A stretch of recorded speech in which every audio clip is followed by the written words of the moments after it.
제가 그동안에 여러 가지 일반인들을 위해 가지고 강의를 많이 했습니다.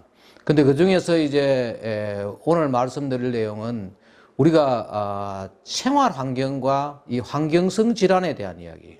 다시 말해가지고 모든 병은 환경에서 오는 것들이 상당히 많습니다. 물론 유전적인 것도 있고 영양 문제라든지 여러 가지 문제가 있지만은 그 중에 큰 부분을 차지하는 것이 우리가 먹는 물이라든지 또 먹는 공기 또 거기다가 우리가 또 많은 환경오염 물질이 식품을 통해 가지고 들어갑니다. 그로 인해 가지고 생기는 이 환경성 질환에 대한 것들 또 이제 수돗물 문제 또 그러면 수돗물을 어떻게 관리해야 되느냐 그런 것들을 제가 이제 그동안에 여러 곳에서 강의를 했습니다.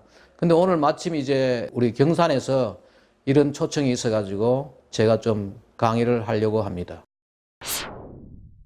생활 환경과 환경성 질환에 대한 이야기를 먼저 말씀을 드리겠습니다.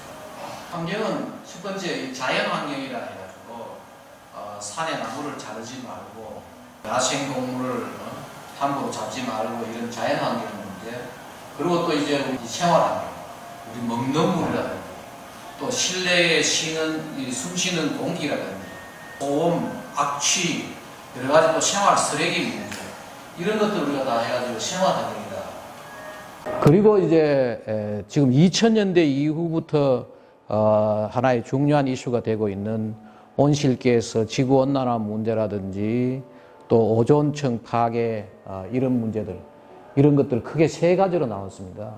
이 중에서 제일 중요한 게 뭐냐? 바로 이 생활 환경입니다. 생활 환경이 쾌적하고 건강해야지 우리가 질환에 걸리지 않는 거지요. 그래서 여기 보면은 환경성 질환을 뭐라 그러냐 하면은 환경 오염 물질이 호흡이나 음식, 피부 접촉을 통해 가지고 인체에 들어와서 일으키는 질병 이걸 우리가 환경성 질환이라고 그러는데 많은 분들은 이 병 그러면은 의사들이 예방하고 치료하고 이런 걸 생각하죠. 그렇죠. 의사들이 치료하고 하죠. 근데 그 병에 안 걸리도록 하는 거는 뭐냐? 우리 환경 전문가들이 하는 거예요. 그러면 주 대상 기관이 뭐냐? 바로 이 호흡 기관, 폐라든지 이런 것들, 그 다음에 이제 물 때문에 생기는 이 소화 기관들, 그리고 뇌신경, 심혈관, 우리 그 혈관 문제, 혈압 이런 문제들, 그 다음에 피부에 주로 이제 대기오염 물질이 접촉하고 하니까 거기다가 눈 같은 이런 것들이 주 대상 기관이다. 서울에 사는 사람 100명 중에 16명이 다 지금 환경성 질환에 걸리고 있다. 공기 좋고 물 좋은 데는 좀 덜하지만은 이 도시에 지금 우리나라가 상당히 좀 심각한 그런 상황입니다. 우리나라의 큰 미스터리 중에 하나가 뭔가 하면은 생활 수준은 점점점 좋아져요. 근데 이 환경성 질환은 계속 증가하고 있어요. 특히 보면 아토피라든지 무슨 천식이라든지 알레르기, 비염, 지금도 보면 그런 분들은 많죠. 수인성 전염병, 또 물 때문에 생기는 설사라든지 두통, 암, 일상적으로 나타나는 거죠. 실제로 보면 여기에 방송에 나왔죠. 우리나라 환경성 질환이 급증하고 있어요. 알레르기, 비염도 보면 2002년에서 2009년 사이에 지금 84%가 증가하고 있다. 그리고 천식 환자도 지금 급증하고 있죠. 15.3%가 증가하고 있고 9.5% 아토피 피부예요. 주로 누가 그러느냐? 어린이들, 그 다음에 또 환자가 빨리, 그렇죠? 그 다음에 노약자라든지 여성, 또 이게 잘 걸리는 지역이 뭐냐? 시멘트 공장이 있고, 레미콘 공장이 있고, 무연탄 이런 등등의 산업 지역들, 탄광 이런 데, 도시 지역들. 여기가 아주 취약 지역이다. 지금 이 자료를 보면 알겠지만은 우리나라가 옛날에 우리가 자랄 때는 안 그랬는데 9세 이전에 말이에요. 아토피를 한 번씩 걸려본 애들이 반이 넘는다. 또 하나 우리가 주목할 거는 말입니다. 여기에 우리나라에 지난 10년 동안 사망 원인, 특히 여성이 담배도 안 피우는데 담배 피우는 데 훨씬 적은데도 폐암이 1위예요. 이게 다 뭐냐? 우리나라의 잘못된 음식 문화라든지 또 우리나라의 이 실내 공기 문제라든지 이런 것 때문에 또 유방암도 독특하지요. 그다음에 위암 이런 것도 보십시오. 그럼 왜 이렇게 생활 수준은 향상되는데 이 환경성 질환은 증가하느냐? 바로 그 이야기를 이렇게 이야기합니다. 뭐냐? 과학과 기술이 발달하는데 일반인들은 발달하고 있는 과학과 기술을 제대로 이해하지 못하는 거예요. 하나 예를 들면 가습기 살균제라는 것을 과학이 만들어가지고 팔고 했는데 거기에 대한 일반인들은 모르는 거죠. 지금도 나라에 난리죠. 정말 억울하게 죽은 사람들이죠. 그러면 이 차이를 뭐로 해야 되느냐? 결국은 이런 식으로 우리가 환경 교육도 하고, 사실 가습기 살균제 같은 것도 집에서 그냥 커피포트에 끓여가지고 가습기에 집어넣었으면은 살균제 살 돈도 안 들이고 그냥 다 살균되는 거예요. 끓이면 살균되는데 괜히 그런 가습기 살균제를 나라에서 허가를 해가지고, 또 하나가 뭐냐, 국가라는 것도 뭔가면은 그렇게 과학과 기술이 발달하는데 거기 따라가는 법과 제도가 안 돼 있는 거지. 우리나라가 한참 뒤에 지금 있었다고. 환경 전문가도 그만큼 부족하고, 그러다 보니까 그런 피해를 당하고, 지금도 이 환경성 질환으로 많은 사람들이, 건강하게 살아야 될 사람들이 제대로 못 살고 있는 거예요. 특히 우리나라는 제도에 문제가 있다.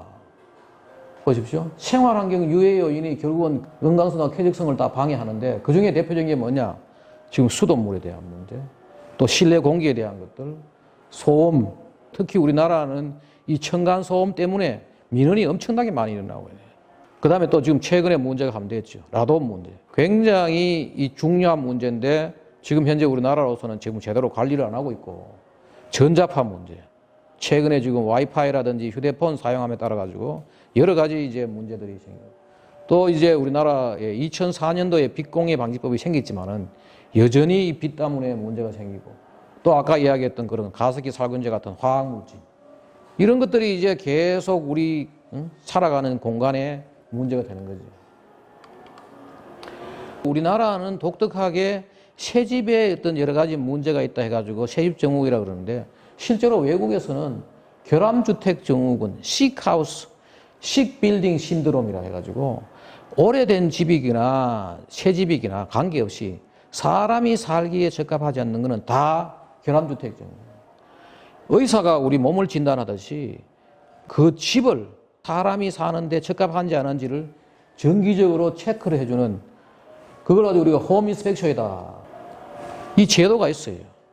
나라에서 정기적으로 이걸 체크하고, 특히 라돈 같은 것 때문에 내가 집을 임대하고 싶다. 그냥 임대 못 해요. 이 집이 라돈으로부터 괜찮다고 증명서가 있을 때 내가 임대를 내주는 사람한테 내가 지금 이 집은 괜찮으니까 살아도 된다. 이런 것들을 하고, 또 그 다음에 또 뭐가 있는가 하면 공인 빌딩 생물학 기사라 해가지고 전자파, 라돈, 또 수돗물에 지금 녹물이 나오는지 안 나오는지, 층간 소음이 없는지를 다 체크해주는, 자기가 원할 때 체크도 해주고, 그걸 또 그 사람들한테 이제 대신에 자동차 우리 인스펙션 하듯이 말이야, 집을 인스펙션 하는 거지. 특히 또 언제 가느냐, 집을 사고 팔고 할 때. 우리는 가서 쭉 들어보고 이 집 값이 얼마? 사는 거죠.